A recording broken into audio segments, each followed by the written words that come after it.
Hello. आमच्या NPTEL engineering drawing आणि computer graphics वरील ऑनलाईन सर्टिफिकेशन कोर्समध्ये आपले स्वागत आहे. मी मेकॅनिकल इंजिनिअरिंग IIT खरगपूर मधून राजाराम लक्कराजू आहे. आपण मॉड्यूल क्रमांक 2 व्याख्यान क्रमांक 11 मध्ये आहोत आणि कोनिक सेक्शनवर लक्ष केंद्रित करणार आहोत. आमची मानक पाठ्यपुस्तके आहेत ND भट्ट आणि ओनोब्लू यांचे परिचय टू सॉलिड वर्क्स. तर सर्वप्रथम आपण कोनिक विभाग काय आहे ते पाहूया. आपण उजवा गोलाकार कोन. उजवा गोलाकार कोन जर आपण एपेक्स वरून ड्रॉपिंग लाईन काढली तर ती बेस सोबत लंब रेषा करेल. आपण हे ड्रॉ करू. म्हणून जर मी कोन घेतला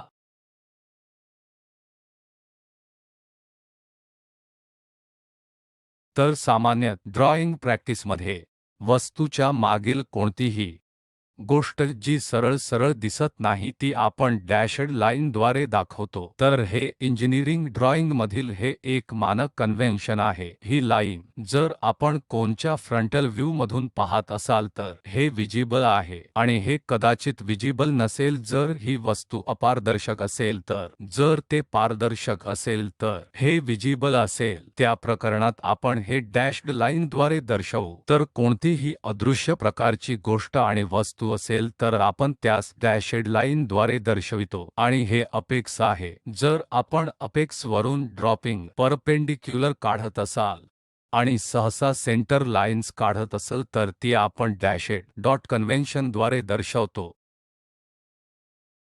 तर ही बेसला लंब कोनात आहे म्हणजे हा 90 अंश आहे. अशा प्रकारच्या कोन्सना राईट सर्क्युलर कोन्स म्हणतात.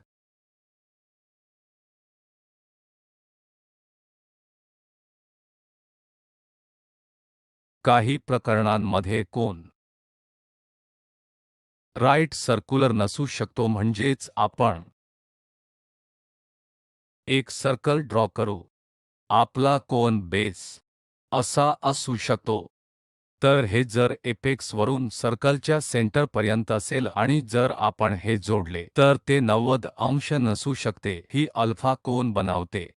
अशा प्रकारच्या कोनांना राईट सर्क्युलर कोन्स म्हणतात आणि यांना सामान्यतः कोन म्हणून ओळखले जाते. चला एक प्लेन घेऊ. हे एका सुरीने कोनाला कापण्यासारखे आहे. आम्ही कदाचित या ठिकाणी कोन कट करू शकतो. म्हणून कोनाला क्षैतिज दिशामध्ये स्लाइसिंग करून आपण हा बनवू शकतो.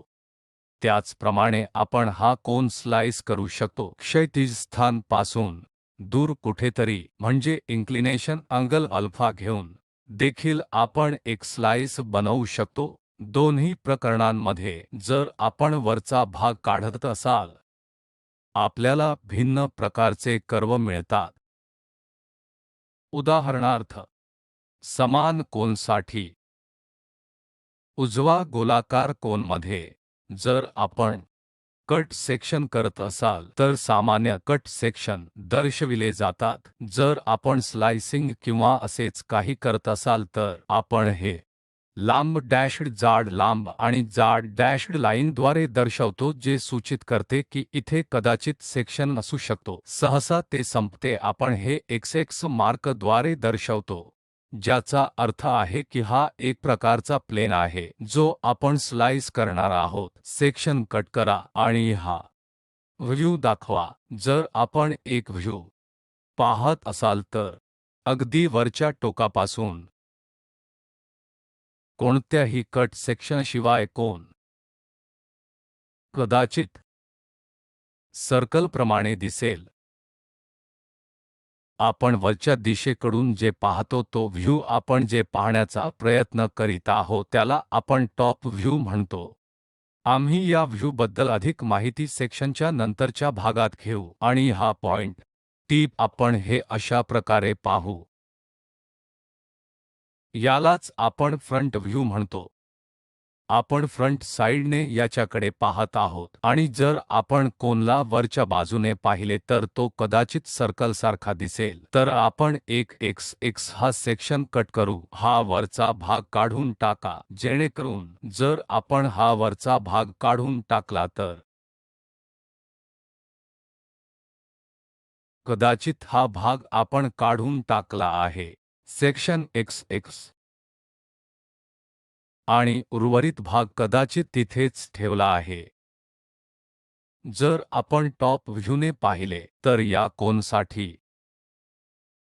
हा भाग आपल्याला सर्कल सारखा दिसतो। तर कट सेक्शन तर सहसा आपण हे हॅश लाईनद्वारे दर्शवतो आणि हा काच सेक्शन नाही तर इथे साहित्य उपस्थित आहे म्हणून पुन्हा आपल्याला एक मोठे सर्कल दिसेल। तर हा संपूर्ण सर्क्युलर बेस वन सर्कल आपल्याला दिसेल आणि कट सेक्शन आपण हा भाग काढून टाकला आहे म्हणून हॅश लाईनद्वारे आपल्याला ते सर्कल दिसेल। तर कोणत्याही क्षैतिज प्लेनमध्ये उजवा गोलाकार कोनला जर आपण स्लाइसिंग केले तर आपल्याला तो सर्कल प्रमाणे दिसेल। हे सर्कल आहे। तर मग आपण एक इन्क्लाइन्ड सेक्शन पाहू।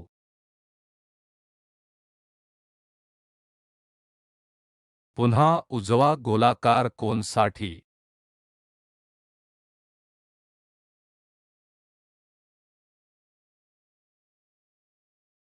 आपण अजून एक कट सेक्शन घेऊ। सी सेंटरलाईन आहे। ही त्रिज्या आहे। चला याला आपण आपले कन्व्हेन्शन म्हणूया। ड्रॉइंगमध्ये आपण हे वस्तूच्या बाह्य दाखवतो याला आपण एच म्हणू आणि ही त्रिज्या आहे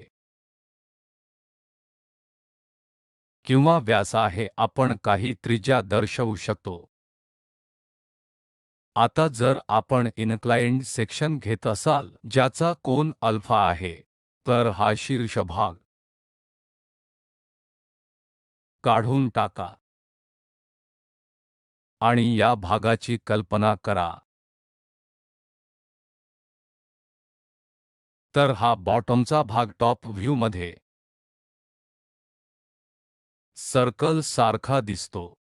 तर हे सर्कल या लाईन्सने घेरलेले असेल आणि हा पॉइंट इथे जुळतो आणि हा पॉइंट इथे जुळतो। हे टॉप साइडने आहे हे बॉटम साइडने आहे। जर आपण त्याकडे पाहिले तर आपल्याला एक सर्कल दिसेल काहीसे असे अशा प्रकारे हे एलॉन्गेटेड सर्कल आहे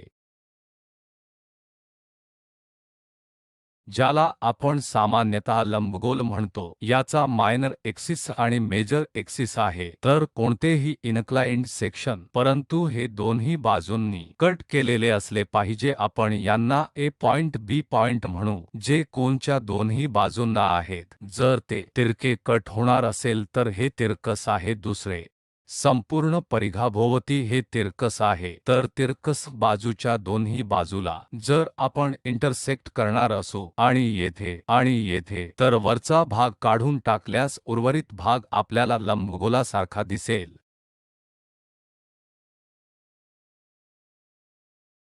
तर आपण पाहू समान उजवा गोलाकार कोनसाठी दुसरा इन्क्लाइन्ड सेक्शन।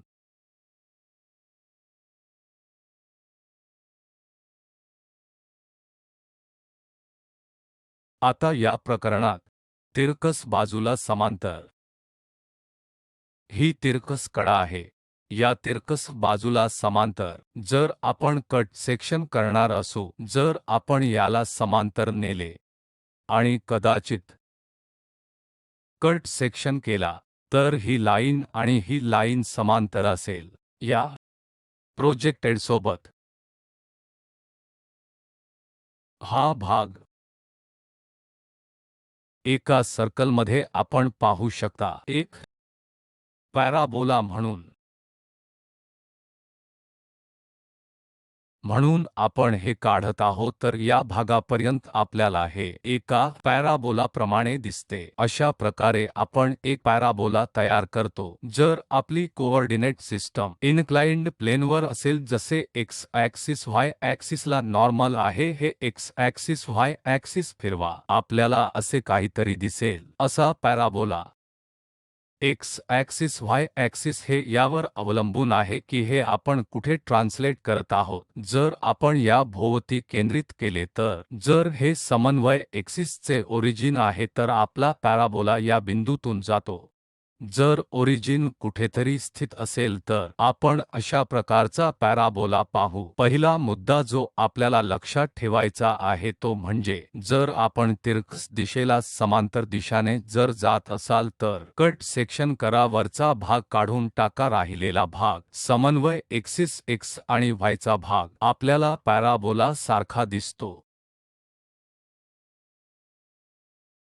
जर आपण दुसरा इन्क्लाइन्ड सेक्शन घेतला तर आपल्याला हायपरबोलिक कर्व दिसतो। तर स्लाइस अँगल आणि स्थानाच्या आधारे आपल्याला भिन्न कोनिक कर्व्ज मिळतात, म्हणूनच आपण यांना बोलतो। हे कोनचे कन्स्ट्रक्टर्स आहेत म्हणून आपण यांना कोनिक कर्व्ज म्हणतो। सेक्शन निर्माण करण्यासाठी कोनला स्लाइसिंग करण्यात येते, अशा प्रकारच्या सेक्शन्सना कोनिक सेक्शन्स म्हणतात आणि हे इंजिनीअरिंग ॲप्लिकेशन्समधील अतिशय महत्त्वाचे कर्व्ज आहेत। उदाहरणार्थ आपण ऑटोमोबाईल्समधील कोणतेही मशीन गिअर और मेकॅनिकल गिअर्स पाहू, समजा सायकल, मोटार वाहने। अगदी पुली शाफ्टच्या प्रकारामध्ये सर्कल हे सामान्य वैशिष्ट्य आहे। तर उजवा गोलाकार कोनला आडव्या दिशेने स्लाइसिंग केले तर सर्कल मिळते। प्लॅनेटरी गिअर्स आणि ऑफ सेंटर्ड प्रकारच्या ट्रान्समिशन प्रकारातील सिस्टममध्ये लंबगोल बहुधा आढळून येते। तर इथे आपण हे प्लॅनेटरी गिअर पाहू, तर येथे जर ड्रायव्हिंग मोशन या सर्क्युलर गिअरद्वारे केली जात असेल, जर हे सेंटर्ड असेल तर आपण ही शक्ती या गिअरवर आणि त्या गिअरवर आणि अखेरीस या प्लॅनेटरी गिअरसारख्या व्यवस्थेद्वारे हस्तांतरित करू शकतो। तर हे प्लॅनेटरी गिअर्स कधीकधी येथे येतात, कधीकधी मेजर मायनर एक्सिसवर जातात आणि आवश्यक ठिकाणी शक्ती प्रसारित करतात। अशा प्रकारे आपल्याला या सर्क्युलर एलिप्टिकल प्रकाराच्या गिअर्सद्वारे पॉवर ट्रान्समिशन मिळते। आणि काहीही डिझाइन करण्यासाठी किंवा कदाचित प्रोडक्शन लाईनसाठी पाठवण्यासाठी कन्स्ट्रक्टिंग गिअर्समधील कन्स्ट्रक्टिंग लंबगोल ही सर्वात महत्त्वाची गोष्ट आहे। त्या उद्देशाने आपण हे शिकत आहोत की लंबगोल किंवा सर्कल कसे बनवायचे। गणितीयदृष्ट्या देखील आपण हे x square by a square plus y square by b square स्थिर संख्या किंवा एक सह दर्शवू शकतो। अशा प्रकारे भौमितिकदृष्ट्या आपण रचना करू शकतो, परंतु जेव्हा मशीनिंग आणि इतर गोष्टी घडत असतात तेव्हा मेकॅनिकल टूल्स मेटल प्लेसवर हे लंबगोल तयार करावे लागतात। तर आपण येथे थेट पेन पेपरचा वापर करत नाही। मेकॅनिकल व्यवस्था अशा प्रकारे असली पाहिजे की अखेरीस ती लंबगोल रचना तयार करेल। उदाहरणार्थ जर आपण आपला मिनी ड्राफ्टर वापरत असाल तर मिनी ड्राफ्टरचा एक भाग एका बाजूला फिक्स केला जाईल आणि हे टाईट केल्यानंतर आपण हे मेकॅनिकल ड्राफ्टर कुठेही फिरवले तरी ही स्केल नेहमीच व्हर्टिकल क्षैतिज लाईन्स तयार करते। तर या उद्देशाने आपण अशा व्हर्टिकल क्षैतिज लाईन्स काढण्यासाठी 4 बार मेकॅनिझमची यंत्रणा वापरत आहोत। तर आपले मेकॅनिकल उपकरण जरी आपण क्षैतिज व्हर्टिकल लाईन्सचे ड्रॉइंग नसलो तरी बार लिंकेज अशा प्रकारे फिरतात की ते नेहमीच हॉरिझॉन्टल व्हर्टिकल लाईन्स तयार करतात। त्याचप्रमाणे जेव्हा आपण या टूल्सचे मशीनिंग करतो, जर एखाद्याला अशा प्रकारचा लंबगोल पाहिजे असेल तर असे लंबगोल आणि सर्कल तयार करण्यासाठी एक मानक प्रोटोकॉल असला पाहिजे आणि आपण या कोनिक सेक्शनबद्दल हे शिकणार आहोत। अनेक ॲप्लिकेशन्स, उदाहरणार्थ घुमट बांधणे, येथे येथे चित्र स्वरूपात कन्स्ट्रक्शन दिले आहे। याच्यावर हे सर्कल असू शकते किंवा कदाचित लंबवर्तुळाकार कर्व्ज असू शकतील। जर आपण पृष्ठभागाच्या बाह्य बाजूस पाहत असाल तर ते कदाचित लंबगोल असेल। हे लंबगोल का आहे? कारण इथे मेजर एक्सिस आणि हा मायनर एक्सिस वेगवेगळ्या लांबीचे आहेत, म्हणून हा लंबगोल आहे। दंतचिकित्सकांसाठी जर त्याला दातांचे असे कृत्रिम रोपण करायचे असेल किंवा इतर काही करायचे असेल तर प्रथम त्याला डिझाइन करावे लागेल की टूथ लोकेशन कुठे आहे, टूथ लोकेशन कुठे असले पाहिजे आणि या दातांची रचना कशा प्रकारे करायची आहे। या हेतूने सामान्यत माणसाचे तोंड लंबगोलाकार स्वरूपाचे असते आणि याचे मेजर एक्सिस व मायनर एक्सिस भिन्न असतात। लंबगोलासाठी तर इथे लंबगोल दर्शवला आहे डॅश्ड लाईन्सद्वारे। मेजर एक्सिस सर्वात लांब आहे आणि मायनर एक्सिस सर्वात लहान आहे।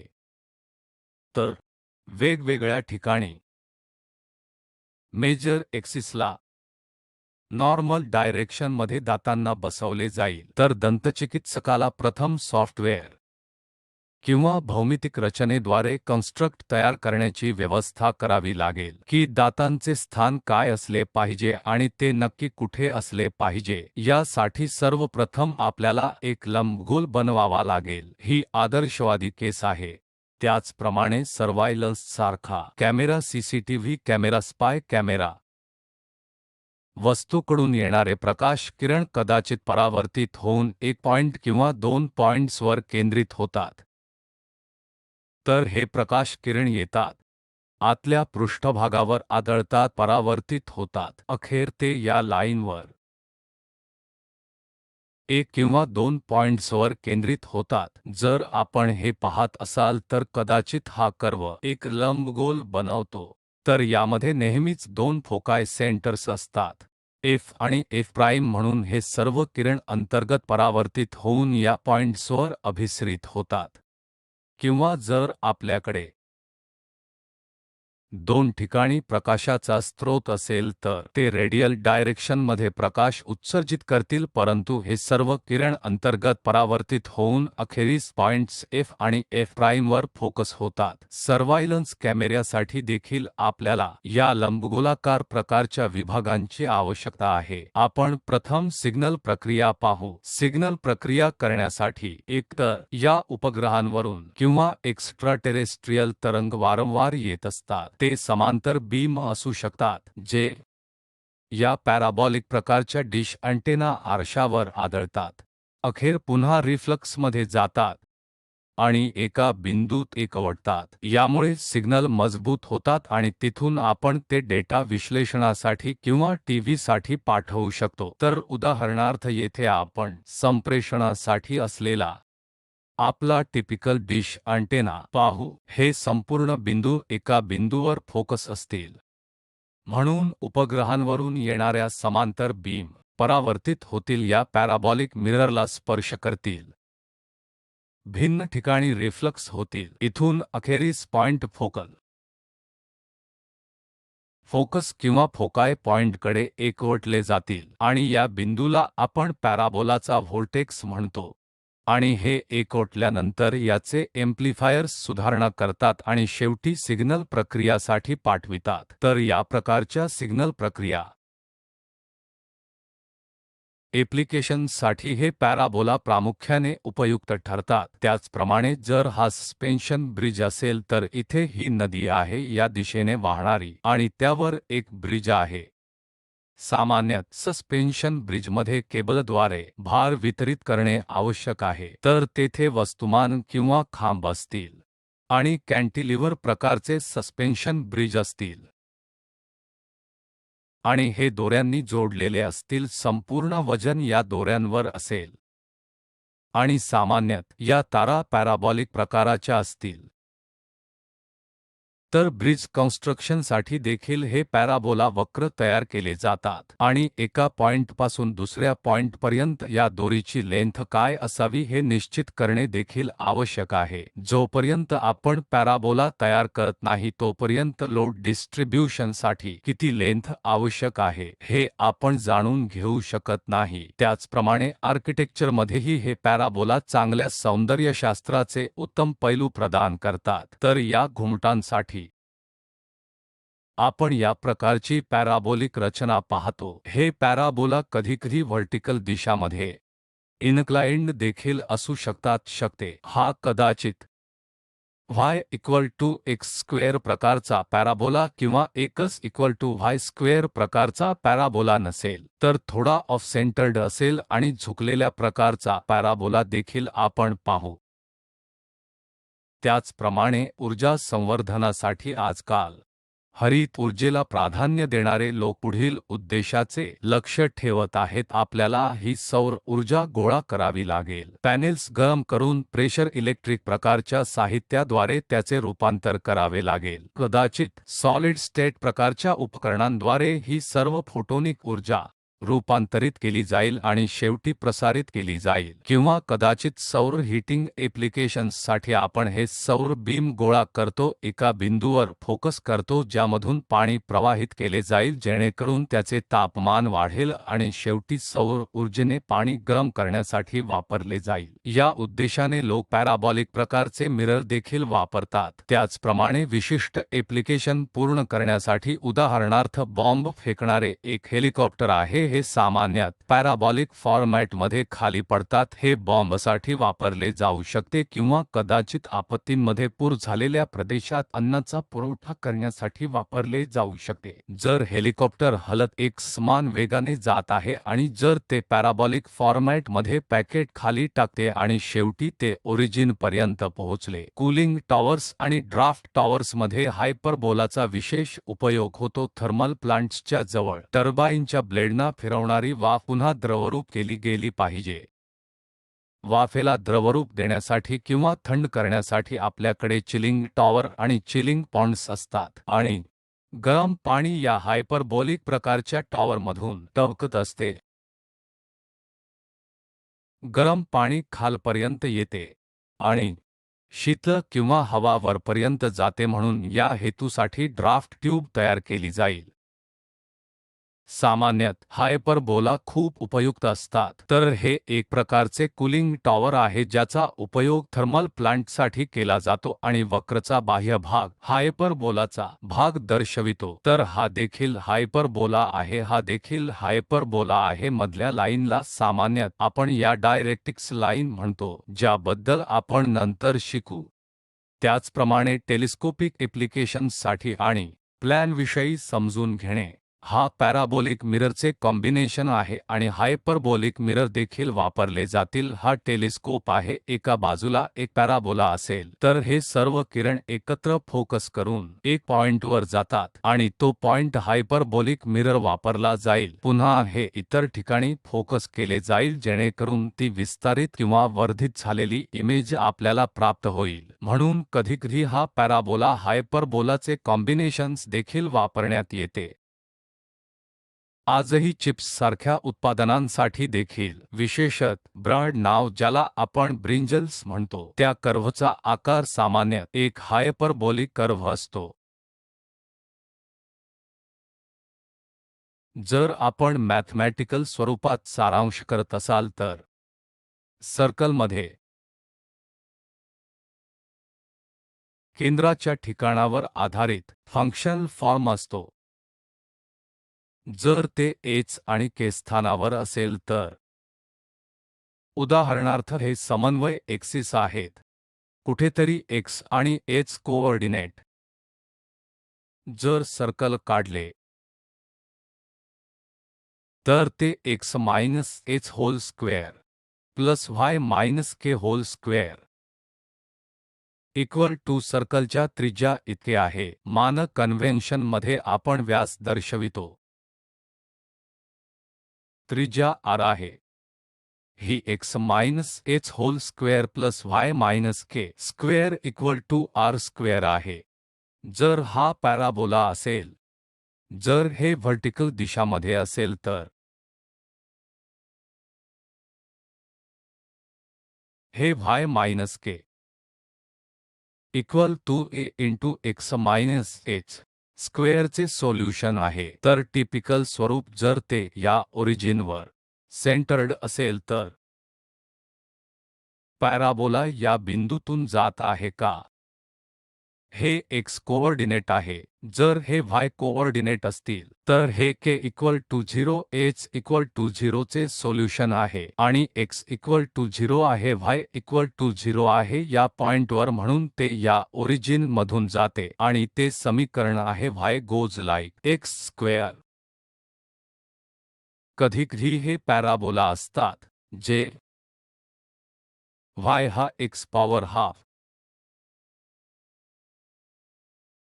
किंवा x हा y स्क्वेअर प्रमाणे बदलतो. अशा प्रकारच्या पॅराबोलासाठी आपण x minus h equal to a into y minus k square वापरतो.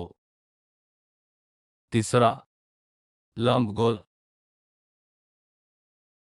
मॅथमॅटिकल व्याख्या हे x minus h whole square by a square plus y minus k whole square by b square equal to 1 चे समाधान करतो. जर आपण लंबगोल घेत असाल तर हा मेजर ॲक्सिस आहे, हा मायनर ॲक्सिस आहे, ज्यामध्ये 2a त्रिज्या आणि 2b त्रिज्या आहेत, ज्या समीकरण जे याचे समाधान करतो x minus h whole square by a square plus y minus k whole square by b square. याला 2-4 साइड आहेत इथे आणि इथे. चौथा आहे हायपरबोला.